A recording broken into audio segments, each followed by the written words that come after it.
Hello guys, അപ്പോൾ നമ്മൾ കഴിഞ്ഞ ദിവസം ബിഗിനേഴ്സിന് പറ്റാവുന്ന കുറേ മിസ്റ്റേക്സിനെ കുറിച്ച് സംസാരിച്ചായിരുന്നു അല്ലേ. അപ്പോൾ അതിൻ്റെ ബാക്കിയായിട്ട് നമ്മൾ ഈ വീഡിയോയിൽ പറയാമെന്ന് പറയുന്നുണ്ടായി.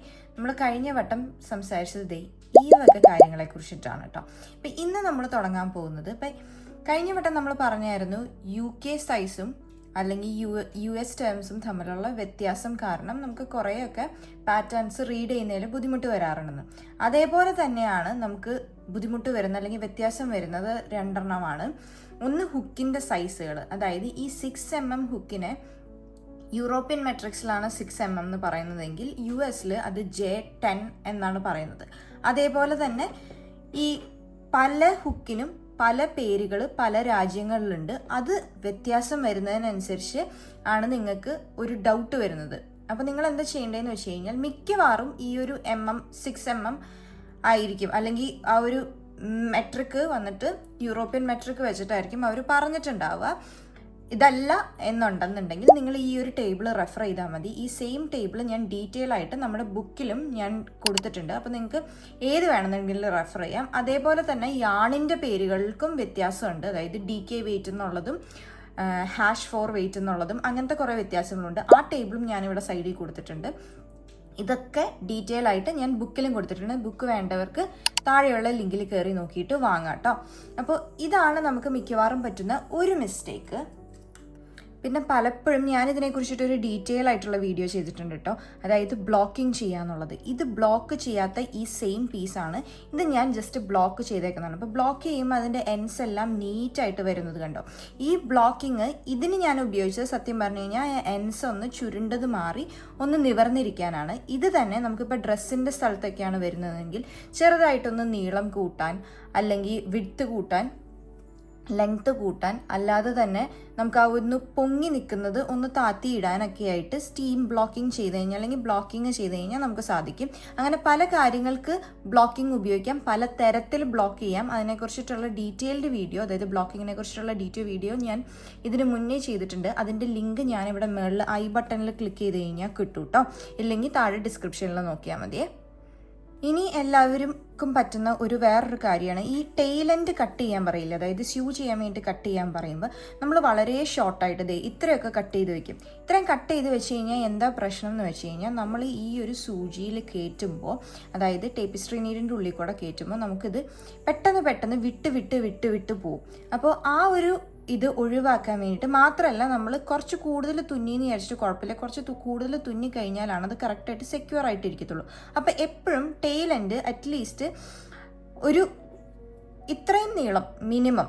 ചില പ്രൊജക്റ്റിൽ എന്താ പ്രശ്നം എന്ന് വെച്ച് കഴിഞ്ഞാൽ, നമ്മൾ ഇപ്പോൾ ഈ ഒരു പീസ് വേറൊരു പീസിലോട്ട് ജോയിൻ ചെയ്യാനായിരിക്കും. അപ്പം ഞാൻ മെയിനായിട്ട് നോക്കണതെന്ന് വെച്ച് കഴിഞ്ഞാൽ ഇതിൻ്റെ ഒരു ലെങ്ത്ത് അതല്ലാണ്ട് കുറച്ച് എക്സ്ട്രാ നീളം ഇത്രയും ഇട്ടിട്ടാണ് ഞാൻ മിക്കവാറും ഓരോന്നിനും ചെയ്യുന്നത്. നിങ്ങൾക്ക് കുറച്ചും കൂടെ നീളം കൂടുതലിടാം, അതായത് ഇതിൻ്റെ ഡബിൾ വേണമെന്നുണ്ടെങ്കിൽ ഇടാം. ഡബിൾ ഇട്ട് കഴിയുമ്പോൾ എന്താ ഗുണമെന്ന് വെച്ച് കഴിഞ്ഞാൽ, നിങ്ങൾക്ക് സ്യൂ ചെയ്തിട്ട് ബാക്കി വരുന്നത് ആക്ച്വലി കട്ട് ചെയ്ത് കളഞ്ഞാൽ മതി. പക്ഷേ നമുക്ക് സ്യൂ ചെയ്യാൻ ഇനഫ് ഇല്ലെങ്കിൽ നമുക്കത് പിന്നെയും ജോയിൻ ചെയ്തിട്ട് സ്യൂ ചെയ്യണേക്കാളും അപ്പോൾ അവിടെ അങ്ങനെ ഒരു ബൾജിങ് വരും. അത് ബുദ്ധിമുട്ടായിരിക്കും. അതിനേക്കാളും എളുപ്പം കുറച്ച് ബാക്കി വന്നു എന്ന് വിചാരിച്ചിട്ട് കുഴപ്പമില്ല, നമുക്ക് കട്ട് ചെയ്ത് കളയാം. മനസ്സിലായോ? ഇനി നിങ്ങൾക്ക് അറിയാൻ പാടില്ലാത്ത വേറൊരു കാര്യം ഞാൻ പറഞ്ഞുതരാം. അതായത് ഈ യാൺ ലേബിൾ നോക്കുക എന്നുള്ളതാണ്. യാൺ ലേബിളിൻ്റെ ലോട്ട് നമ്പർ. അപ്പോൾ ഇതിൽ ഈ രണ്ടെണ്ണത്തിൽ നിങ്ങൾ നോക്കിക്കഴിഞ്ഞാൽ ഇതിൻ്റെ ഷെയ്ഡെല്ലാം സെയിം ആണ്, ഓക്കെ. പക്ഷേ പിങ്ക് റബാർബിൻ്റെ കളറാണ്, പക്ഷേ ഇതിൻ്റെ ലോട്ട് നമ്പർ ഡിഫറെൻ്റ് ആണ്. അതായത് 1155ഉം 1446ഉം ആണ്. അതായത് ഞാൻ ഒരെണ്ണം മേടിച്ച് കുറേ നാൾ കഴിഞ്ഞിട്ടാണ് ഞാനിത് മേടിച്ചത്.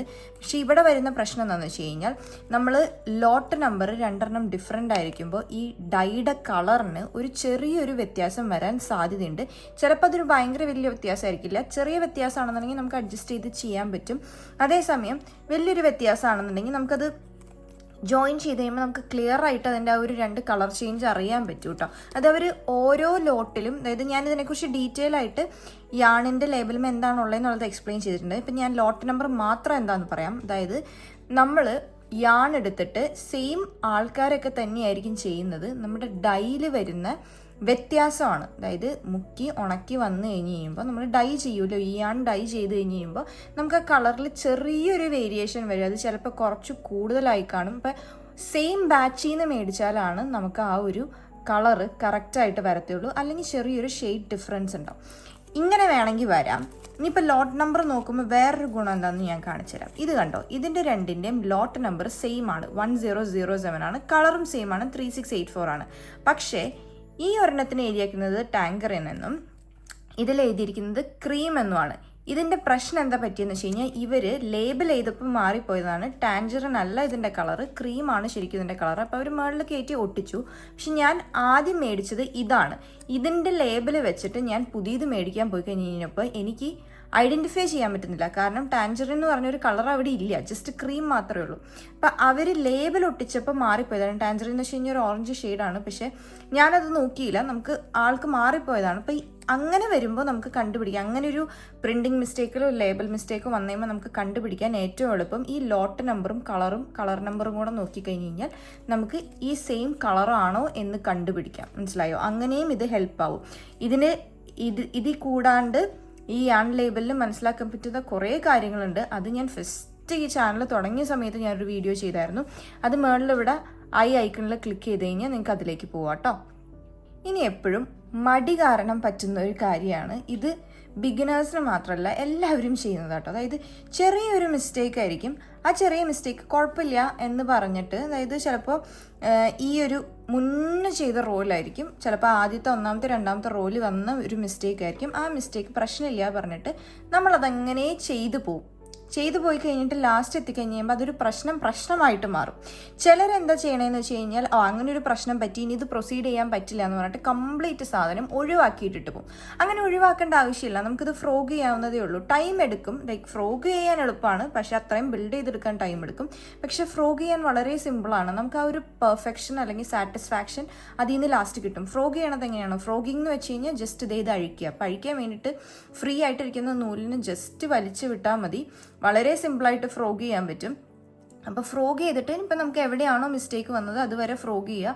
അതിനുശേഷം നമുക്കത് പിന്നെയും റീബിൽഡ് ചെയ്തെടുക്കാം. അതല്ലാതെ ആ പ്രൊജക്റ്റ് കംപ്ലീറ്റ്ലി അതിന് വേണ്ടിയിട്ട് ഉപേക്ഷിക്കേണ്ട കാര്യമില്ല. അപ്പോൾ പ്രൊജക്റ്റ് ഇഷ്ടപ്പെട്ടില്ല, ഇപ്പോൾ ഒരു പ്രൊജക്റ്റ് നിങ്ങൾ ഉണ്ടാക്കി, നിങ്ങൾക്ക് ഇഷ്ടപ്പെട്ടില്ല, നിങ്ങൾക്കത് കംപ്ലീറ്റ് അബാൻഡൻ ചെയ്ത് അവിടെ വെറുതെ ഉപയോഗിക്കാണ്ട് ഇടുന്നതിന് പകരം സ്റ്റിച്ച് തെറ്റിയിട്ടായിരിക്കില്ല, ചിലപ്പോൾ അത് നിങ്ങൾക്ക് ആ ഒരു ഉണ്ടാക്കി വന്ന വിധം ചിലപ്പോൾ ഇഷ്ടപ്പെട്ട് കാണില്ല.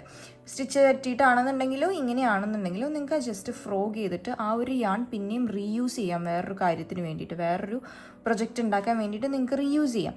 അപ്പോൾ മാക്സിമം യാൺ യൂസ് ചെയ്യാൻ വേണ്ടിയിട്ട്, അല്ലെങ്കിൽ ആ പ്രൊജക്റ്റ് നമ്മൾ വെറുതെ അവിടെ ഇടാണ്ടിരിക്കുക, നമുക്ക് ജസ്റ്റ് ഫ്രോഗ് ചെയ്ത് കഴിഞ്ഞാൽ നമുക്ക് സിമ്പിളായിട്ട് അത് ഉപയോഗിക്കാവുന്നേ ഉള്ളൂ. അപ്പോൾ ഇതൊക്കെയാണ് ബിഗിനേഴ്സിന് മിക്കവാറും വരുന്ന മിസ്റ്റേക്സ് വരുന്നത്. ഇനി ഞാൻ എന്തെങ്കിലും എക്സ്പ്ലെയിൻ ചെയ്യാൻ നിങ്ങൾക്ക് ആഗ്രഹമുണ്ട്, നിങ്ങൾക്ക് വരുന്ന മിസ്റ്റേക്സ് എന്തൊക്കെയാണെന്നുള്ളത് താഴെ കമൻറ്റ് ചെയ്യൂ, നമുക്ക് അതിനെക്കുറിച്ച് പിന്നീട് ഡിസ്കസ് ചെയ്യാം കേട്ടോ. അപ്പോൾ ഇതൊക്കെ നിങ്ങൾ തെറ്റാണ്ട് ചെയ്യുമെന്ന് വിചാരിക്കുന്നു. നിങ്ങൾ ഒരു പ്രൊജക്റ്റ് തുടങ്ങുന്നതിന് മുന്നേ മാക്സിമം ഈ ഒരു വീഡിയോ കാണാൻ നോക്കുക. അപ്പോൾ നിങ്ങൾക്ക് കുറച്ചും കൂടെ ക്ലിയർ വിഷൻ ഉണ്ടാവും, അല്ലെങ്കിൽ ഇതെങ്ങനെയൊക്കെയാണ് എന്തൊക്കെയാണ് ചെയ്യാണ്ടിരിക്കുക എന്നുള്ളത് നിങ്ങൾക്ക് മനസ്സിലാവും. അപ്പോൾ ഇതും ഇഷ്ടപ്പെട്ടു എന്ന് വിചാരിക്കുന്നു. അപ്പോൾ അടുത്ത വീഡിയോ ആയിട്ട് നമുക്ക് പിന്നെയും കാണാം. അതുവരേക്കും ഫോളോ ചെയ്ത് കൂടിക്കോളൂ കേട്ടോ.